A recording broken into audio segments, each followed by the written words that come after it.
तेलंगाना के chief electoral officer विकास राज ने एक प्रेस कॉन्फ्रेंस मुनक्किद करते हुए लोकसभा इंतखाबात के इनेकाद के लिए किए गए इंतजामात की तफसीलात बताई हैं। सीईओ विकास राज ने आज बीआरके भवन में एक प्रेस कॉन्फ्रेंस का इनेकाद किया। उन्होंने बताया कि रियासत में 36,000 पोलिंग मराकज कायम किए गए हैं, जहां पर प्रिसाइडिंग ऑफिसर्स, ओपीओ व दीगर पर मुश्तमिल कुल 1,90,000 मुलाजमीन तैनात रहेंगे। अलावाजी मजीद 1 लाख अफराद भी रायदही के मौके पर खिदमत अंजाम देंगे। सीईओ ने बताया कि लोकसभा इंतखाबात के मौके पर हिफाजती इंतजामात के लिए 160 मरकजी दस्ते तेलंगाना पहुंच गए हैं और 70,000 रियासती पुलिस एहलकार, जबकि आसपास की रियासतों से 20,000 पुलिस एहलकारों की खिदमत हासिल की जाएंगी। उन्होंने 13 मई को बाउजरत तातील का ऐलान करते हुए खबरदार किया है कि जो कंपनियां कवायद पर अमल नहीं करेंगी उनके खिलाफ कार्रवाई की जाएगी। चीफ इलेक्टोरल ऑफिसर ने बताया कि इंतखाबी मुहिम का अख्तिताम हो गया है और आज से 13 मई की सुबह तक गैर मुकामी लोगों के, जो कि इंतखाबी मुहिम का हिस्सा थे, नकलो हरकत पर कड़ी नजर रखी जाएगी।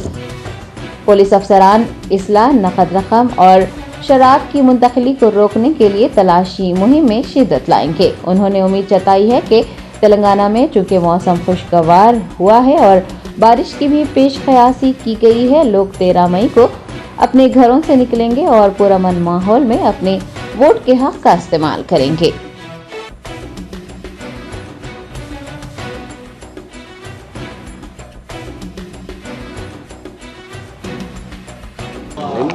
चार बज गए अभी, तो 4 बजे 13 असेंबली सेगमेंट्स में प्रचार का समय समाप्त हुआ।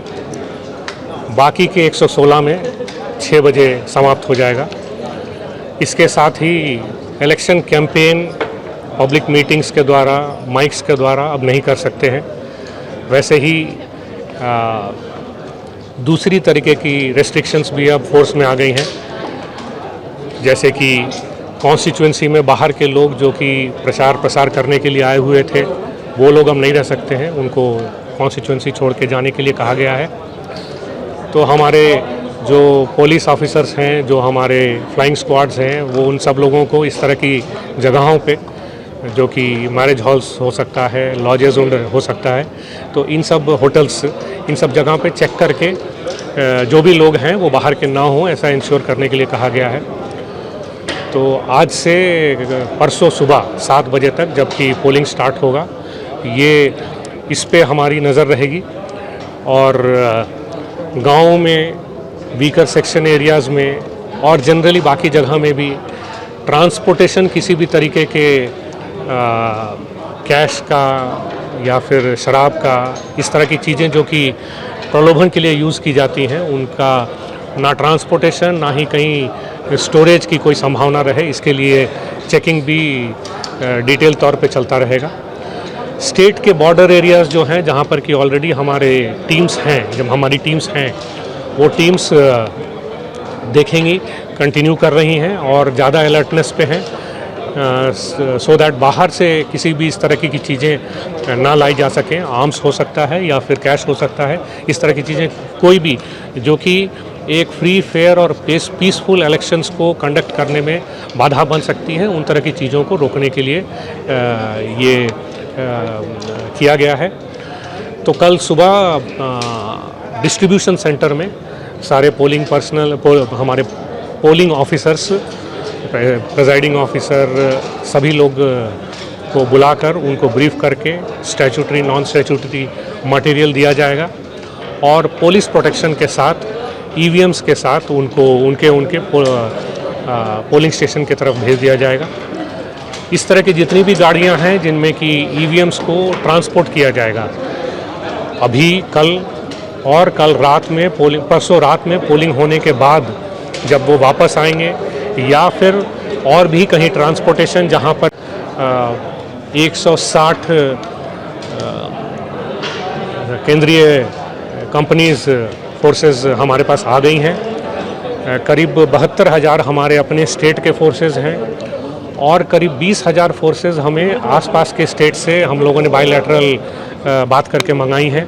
तो ये सारे लोग इस प्रक्रिया में, सिक्योरिटी प्रदान करने की प्रक्रिया में रहेंगे।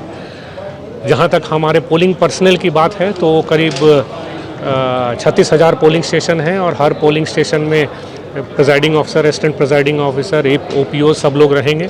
तो ये सब मिला के करीब 1,90,000 लोग ये लोग डायरेक्टली पोलिंग स्टेशन पे काम करेंगे। इनके अलावे करीब 1 लाख लोग और जो कि सेक्टर ऑफिसर्स हो सकते हैं, रूट ऑफिसर्स हो सकते हैं, BLOs हो सकते हैं या ग्राम पंचायत सेक्रेटरीज हो सकते हैं, जो कि विलेज में पोलिंग पार्टीज़ के सपोर्ट के लिए रहते हैं। उनकी खाने की व्यवस्था, उनके रहने की व्यवस्था, इन सारी व्यवस्थाओं करने के लिए रहते हैं। वैसे ही डिस्ट्रीब्यूशन सेंटर में मटेरियल को देने के लिए, वैसे वापस लेते समय चेक करके लेने के लिए, इस तरह के सारे लोग जो हैं सब मिला करके 1 लाख और लोग उसमें डायरेक्टली इस काम में इन्वॉल्व रहेंगे। तो ये सब मिला के करीब 3 लाख लोग कल इस तरह से रहेंगे और करीब पुलिस फोर्सेस करीब 1 लाख, सो सब मिलाकर करीब 4 लाख लोग हमारी तरफ से कल इस अरेंजमेंट में लगे रहेंगे। 2-3 दिन से थोड़ी सी बारिश भी हुई है हमारे स्टेट में और थोड़ा सा टेम्परेचर कम हुआ है, तो हमें उम्मीद है कि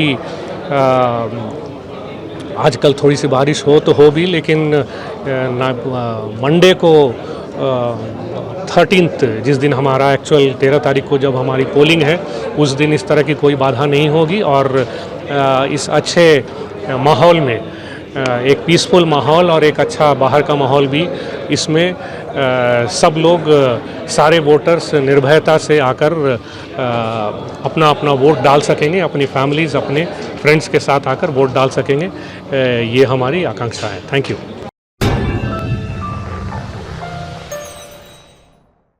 Germanton super speciality hospital, doctor Mir Jawad Zar Khan, senior experienced orthopaedic surgeon, bone fracture, joint replacement, hip replacement और स्पाइन सर्जरी कामयाबी से अंजाम दे रहे हैं। इसके अलावा neuro surgery, cardiology, gynaecology, dental, general medicine, dialysis और फिजियोथेरेपी जैसे शोबाजात में इंतहाई कामयाबी के साथ वाजिबी फीस में इलाज किया जा रहा है। शेयरिंग और प्राइवेट रूम्स, अस्पताल में 24 घंटे MRI, CT scan, 2D digital x ray, ultrasound, operation theatre, ICU और लैब की सहूलत दस्तयाब है। आपकी उम्मीदों के ऐन मुताबिक Germanton super speciality hospital, pillar number 150, Attapur, Hyderabad.